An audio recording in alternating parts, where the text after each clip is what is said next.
Let's do that again.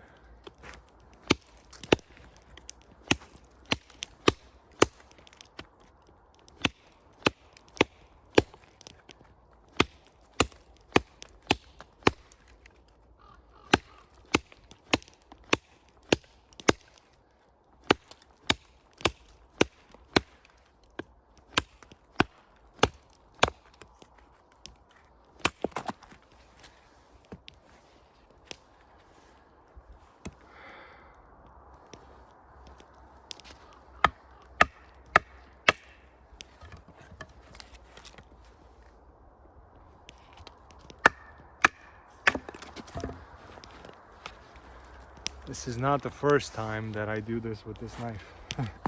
It's the first time I do it out here in a less controlled environment. The pin, the thumb stud.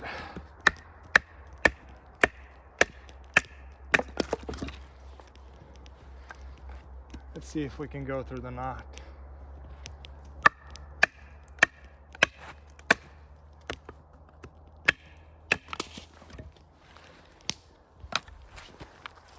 Okay, have to put this on a fire and I'll be right back, so enjoy the scenery.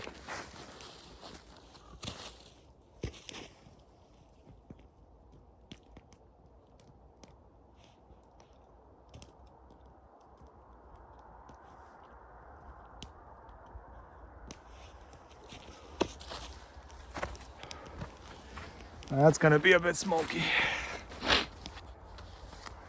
So, for those of you who know it or who can read, this is the 4MaxScout from Cold Steel. When it comes to ridiculousness, I think few companies can actually beat Cold Steel. No up and down. It still works. I mean, you can deploy it using the thumb studs with a bit of wrist flick. But usually I just flick the knife out. It's got some weight to it. Now this is not the first ridiculous folder I have from Cold Steel. I've had this one much longer. I thought it was a cool toy. But you know what? Prove me wrong. Now, one thing you can't really do, or that I haven't been able to do with the 4MaxScout, is carry it. I carried this for 2.5 weeks over the holidays, over the winter holidays. But I can't clip it to my pocket very well. It's just a pain to get in your pocket and then take out of your pocket. Now it works with thinner pants, but with jeans, not that good. However, the ridiculousness of it, it's just fantastic. I wanted to try I think the AD-15, but then I found this one for a good enough price that I said, you know, it's worth a try. Now this is a ridiculous folder. I don't see anybody actually using this as an ADC knife. There is no reason to. It's heavy. It's bulky. Really. And in terms of cutting performance, it does actually quite well. You see, what I expected was what I expected was for it not to be the best of cutting tools, because it has a thick blade, and I expected it to not perform as well in, you know, day-to-day cutting tasks, but it actually does quite well. It doesn't have the largest of edge angles, not what I expected. It's about 25 degrees per side. That's a lot, considering this is a really big knife and the grind is actually good. And you know what? This AUS 10A does hold an edge very well. This is the factory edge. Now, we could talk about factory edges, and I could say again that in my case, cold steel factory edges have been the sharpest ones.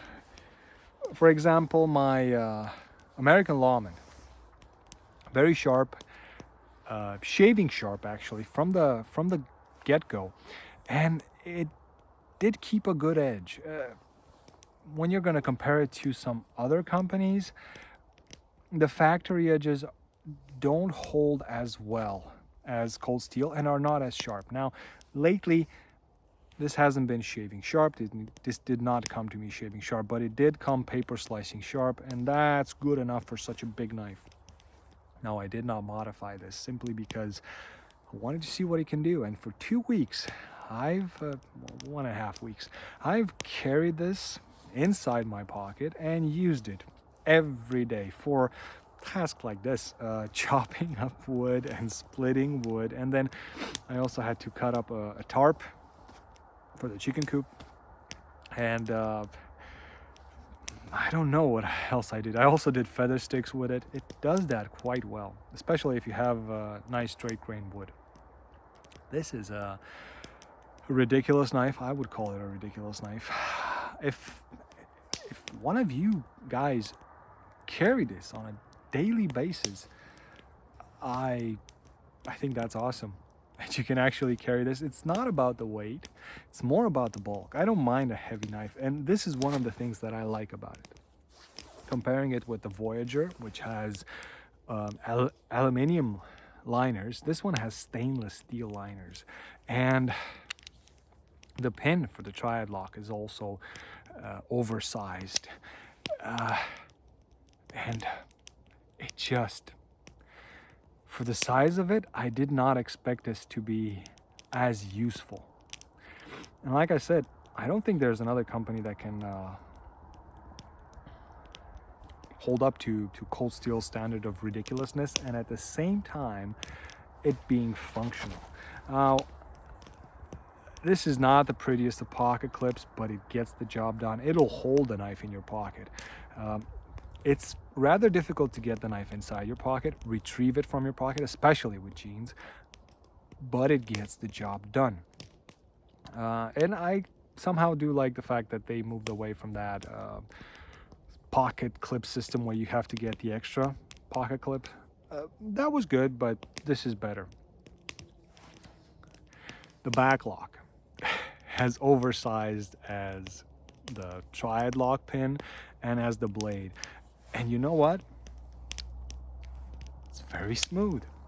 No side to side. And from all the batoning I did, which this was kind of the lightest thing that I did with it, no up-down blade play.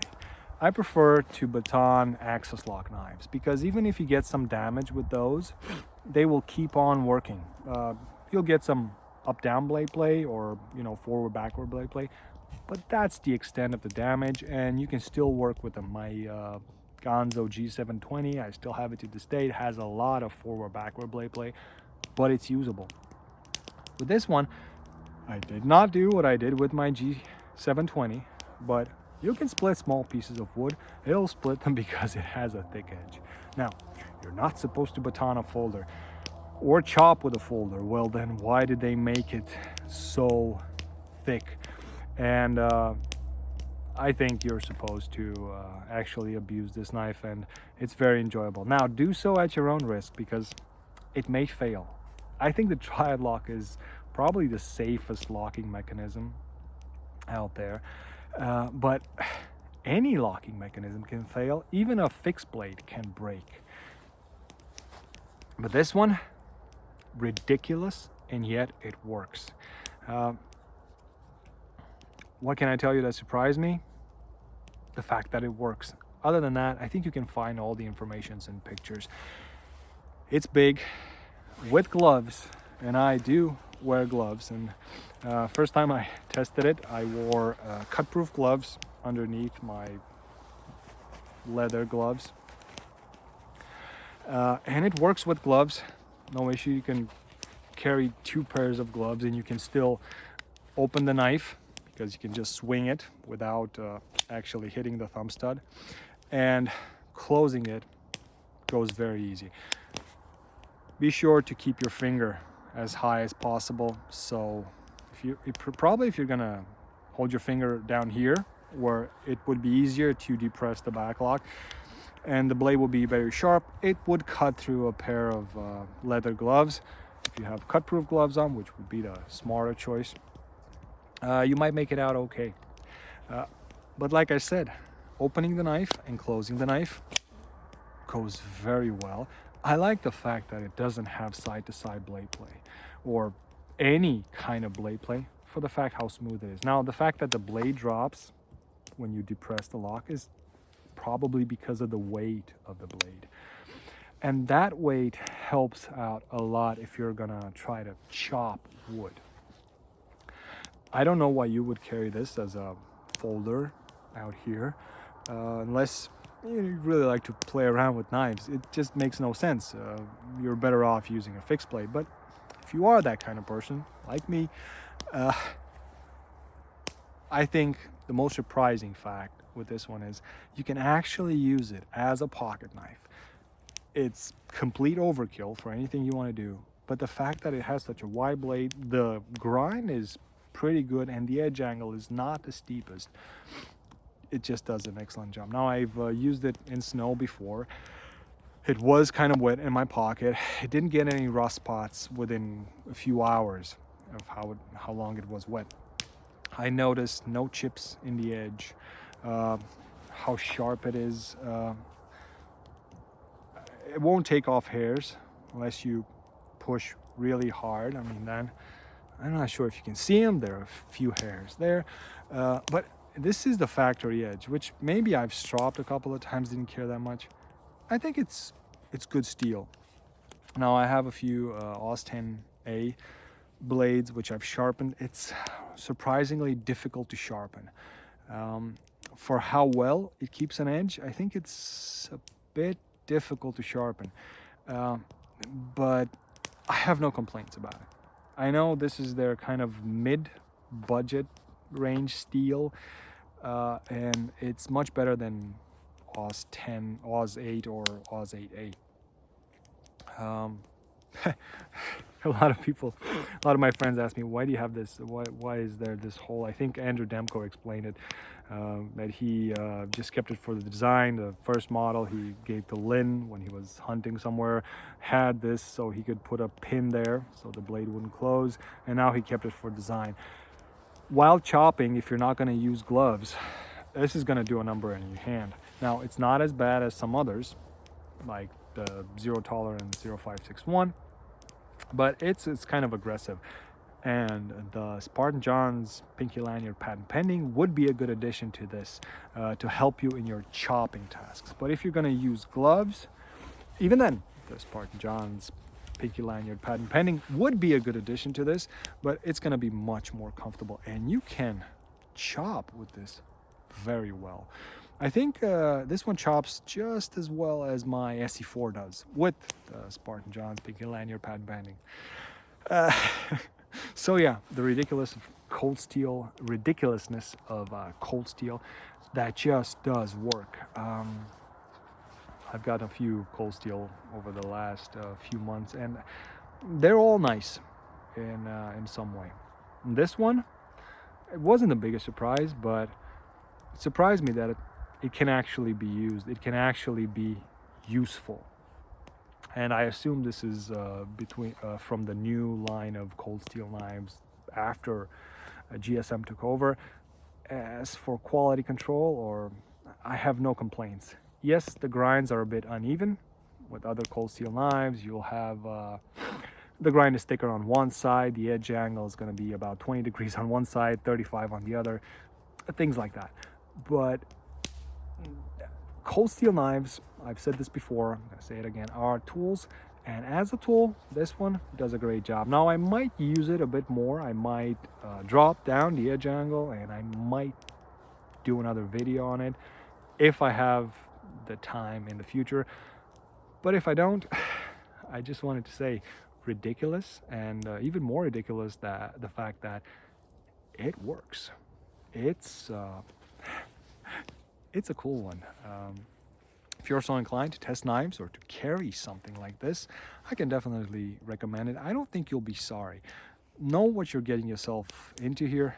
Very heavy, very bulky. You're not going to carry much, many other things in your pocket once you have this in there. But it just works. And I would like to see somebody else show me a knife from another company that's as ridiculous as this one is, but can still be used as it comes from the factory. Factory edge, factory grind, no modifications to it, moves very well, and you know, can chop, split, slice, cut very well. It's not the best of slicer, let's be honest here, but after all I've used it, well, you know, if I would clean it up, you could probably say, well, except for the scratch marks, or, you know, I don't know if you can see them here, bad scratch marks, but it took no damage, and I think that's the most important thing. So, hope you liked the video. If you have any questions or comments about the Cold Steel 4MaxScout, post them in the comment section. I'll try to get to them as soon as possible. Thanks for watching, guys, and as always, have a great day.